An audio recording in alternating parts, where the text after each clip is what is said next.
Saat aku melihat ke arah kursi belakang, ternyata hantu pemuda muncul dengan wajah seramnya. Mungkin itu yang membuat pedagang tadi keluar.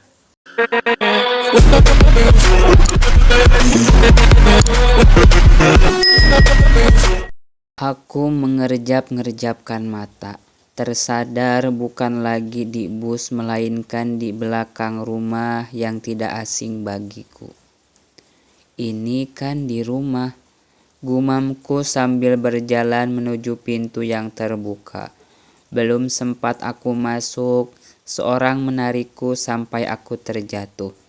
Ibu ternyata di baliknya. Kamu belum saatnya di sini. Sekarang bangunlah. Wajahku menampakkan kebingungan. Ibu hanya tersenyum sambil berjalan masuk ke rumah. Saat aku ingin menyusulnya, aku kembali terpental, terjatuh, dan seketika belakang rumah berubah menjadi sebuah bus yang masih melaju menuju terminal. Nenek masih ada di sampingku. Dia tersenyum. Kau sudah bangun, Nak? Bagaimana perasaanmu? Ternyata hanya mimpi. Akan tetapi terasa jelas dan nyata ketika perubahan belakang rumah kembali menjadi bus. Lumayan tenang, Nek. Bus berbelok memasuki terminal, lalu berhenti di tempat sesuai jurusannya, yang langsung diserbu oleh para pedagang dan pengamen. Terminal ini tidak seperti terminal sebelumnya yang seperti tidak terurus. Ini malah sebaliknya.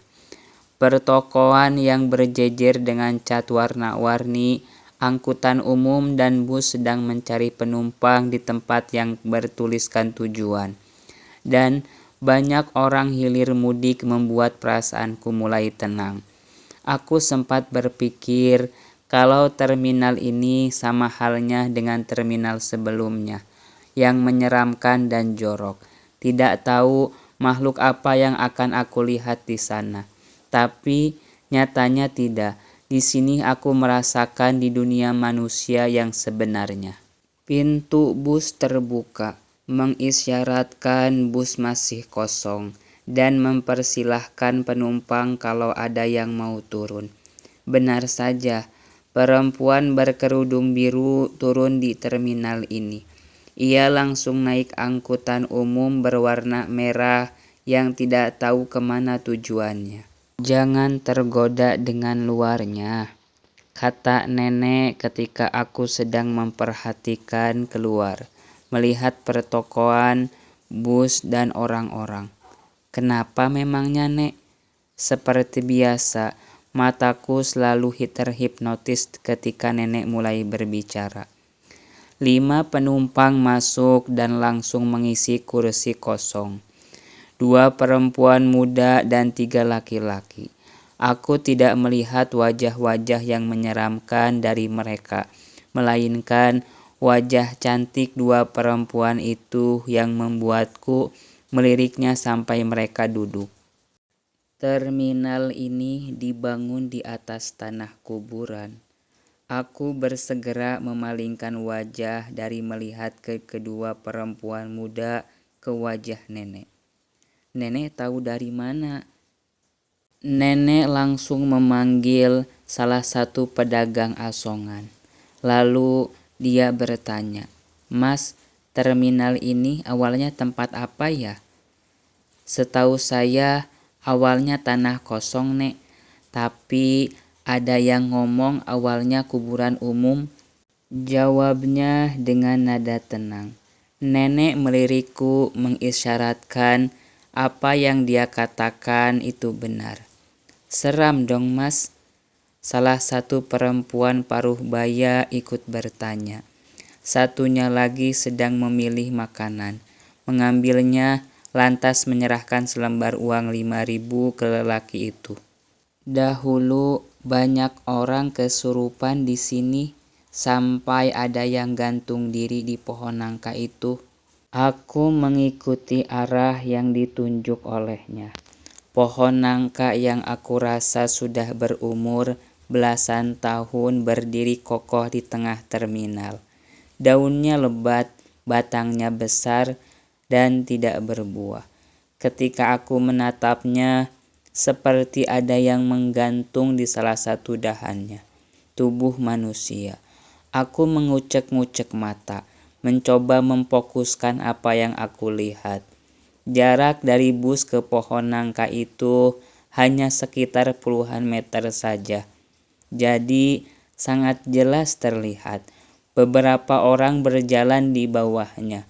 Mereka tampak biasa saja.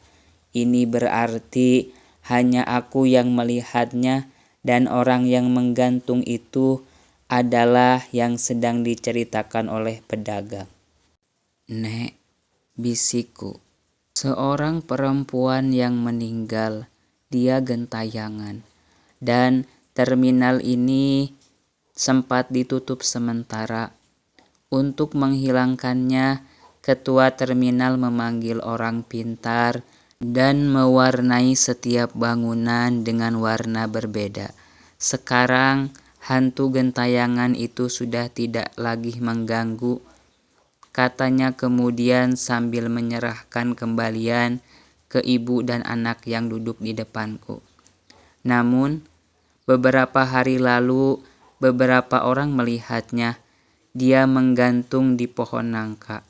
Tambahnya lagi, aku kembali melihat ke arah pohon nangka.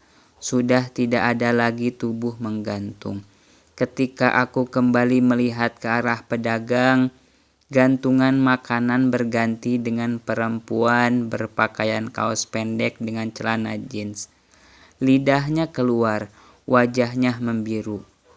Aku langsung menutup mata karena kaget apa yang aku lihat di pohon nangka sekarang berpindah ke dalam bus. "Perempuan itu memakai kaos pendek dan celana jeans, Pak?"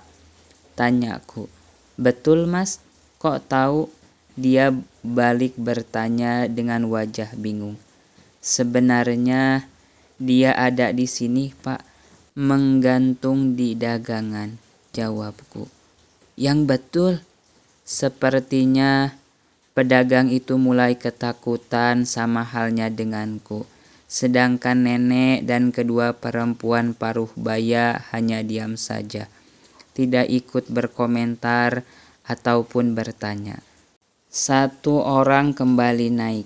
Pemuda seumuran denganku duduk di kursi bersama lelaki berpakaian tentara. Awalnya dia ingin duduk di kursi kosong, akan tetapi sesuatu seperti ada yang mendorongnya. Tidak lain adalah makhluk yang ada di foto. Dia hanya garuk-garuk kepala ketika merasakan ada yang mendorongnya. Duduk dengan santai sambil tersenyum kepada hantu yang berpakaian tentara. Dia tidak mengetahuinya. "Sebaiknya saya harus segera turun." Ayo," kata pedagang itu dengan raut wajah takut sambil mengajak pedagang buku yang sedang memberikan kembalian ke salah satu pemuda. Tidak tahu takut karena mendengar ceritaku atau ada sesuatu yang ia lihat di kursi belakang, karena matanya menatap tajam ke sana. Saat aku melihat ke arah kursi belakang, ternyata hantu pemuda muncul dengan wajah seramnya. Mungkin itu yang membuat pedagang tadi keluar.